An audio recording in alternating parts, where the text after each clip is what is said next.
Nou ja, we zitten nu met de rapel. Het hele spul zit vol. De vluchtelingenproblematiek is een zaak zo'n eeuwen. Ja, het is helemaal net 4 jaar. Nee, het is net 4 jaar. Er binnen altijd mensen op een vlecht geweest. Want op een dag van Joet. En daar is een bepaalde tragiek mee. Ik had destijds dat gedichtje Mart Lake. En moest hij indenken dat in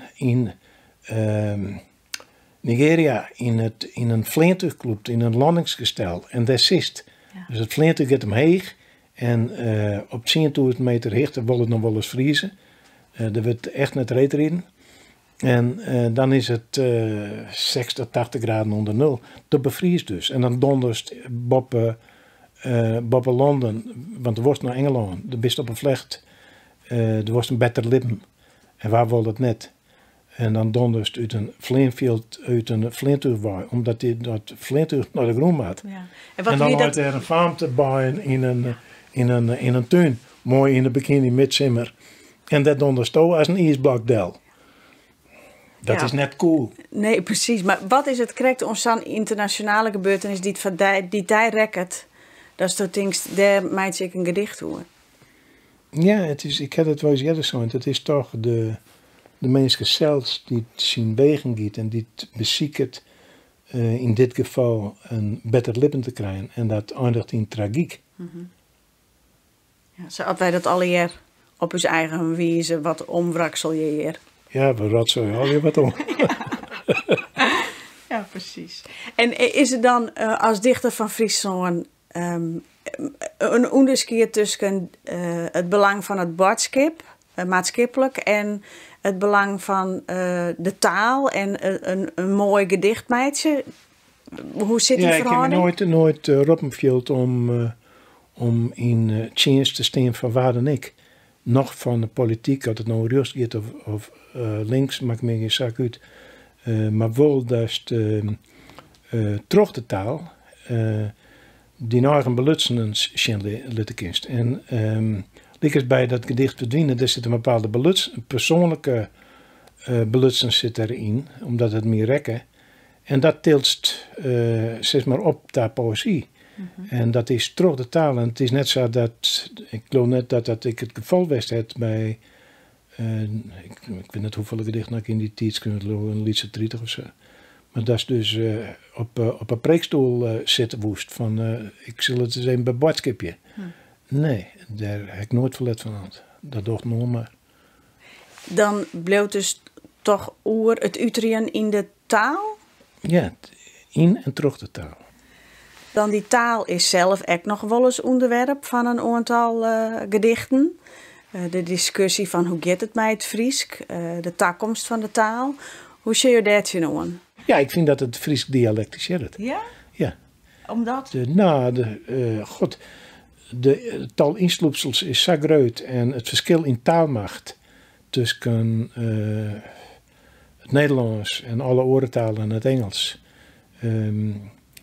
De taalmacht van het Nederlands en het Engels is namens de volle groter als het Fries. En de zus dus dat ik zien gevolgen heb. Maar ik is echt net argumenteren dat een taal libbend is en daarmee dus altijd onder invloed van... Taal verandert. Ja. Zeker, maar dus juist dat ik maar het Nederlands, hoe het Engels zijn baan vindt op universiteiten in Nederland. Dat is net iets. Het Nederlands komt ook onder krapperijn.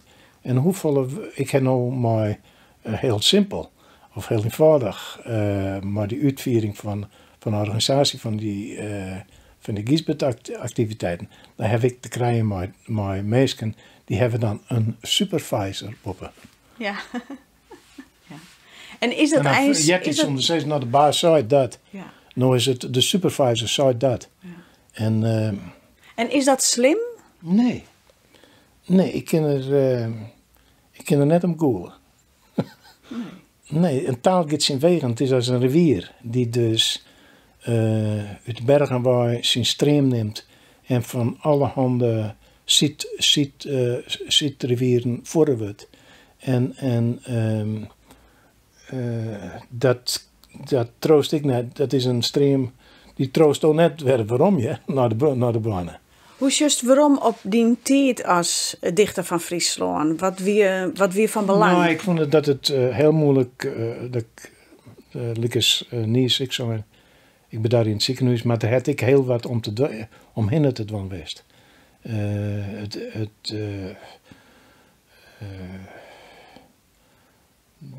Het een jury wat destijds was. Het waren enorm op onkankeren van verschillende kanten.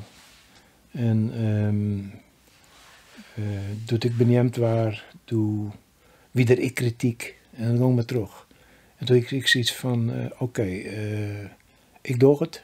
Ik zou zien dat ik het goed doen kan. En ik had het net makkelijk gevonden. Ik vond het, er moest net enkel op die iepenst wezen, maar ik op die scherpst. Het is nou de man die te doen de eerste activiteit van de week die het in de teken staat naar de uitreiking komende sneeuw van die Gisbert Japeksprijs. Mm-hmm. Hoe stoot je in deze week aan? Nou, ik ben ziek. Ja. En ik heb, ik weet net dat ik erbij wezen kan om meerdere redenen. We hebben natuurlijk te krijgen met de COVID opnieuw. Ik ben heel kwetsbaar. Ik steeds maar rug uit van de bergsnuit. Ik heb 2 tumoren in de longen. En ik heb een herseninfarct gehad. Dus in die zin ben ik pas ik op, me oppassen. Het is meer zo, het moet geen griep krijgen of een longontsteking of orencruptie, dat in het Fries, ja. COVID. Hoe is het voor jou om nou ziek te wezen en prijswinnaar te wezen? Het is nooit leuk om ziek te wezen. Nee. Het wordt wel lekker in bed, Ja. maar het is net lekker om ziek te wezen.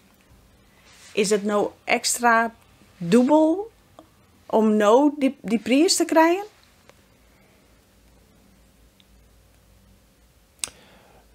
Nou, ik ben wel blij van z'n viert. Ik wist er niks van. En toen verscheen hier, ik vertel dat ik in Balzert ben. Toen verscheen hier een grote blauwe bolide, werd een dame uitstapte van Namme Poepjes. En toen hier ik wel terug van op bliksem.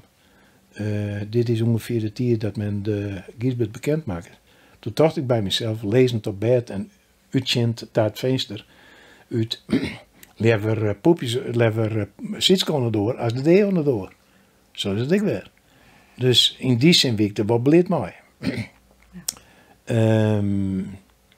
En verder is het zelf van wat ik van haar begrepen heb en wat ik lezen heb ontnota. En dat geldt dan dat wat er staat op side van circuit, onderdeel van het ressort.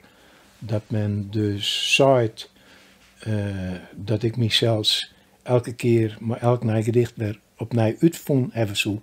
En dan zei ze een regelletter dat het ik het geval west hebben zo bij jerdere bundels. Mm-hmm. Ja, daarvan zei ik oké, dat vind ik wel mooi om te jaren. Een Grutske winnaar. Nou ja, winnaar, je krijgt een prijs, vind ik. Okay. Die wat je tak kent. Als je de literatuur is geen, ben ik wel jongens in de Friese literatuur die zeggen het spul als een hutfietswedstrijd op Snoidmoorn, wie het eerst om een tjerke toer heen is. Mm-hmm. Daar heb ik niks mee. Het is geen wedstrijd.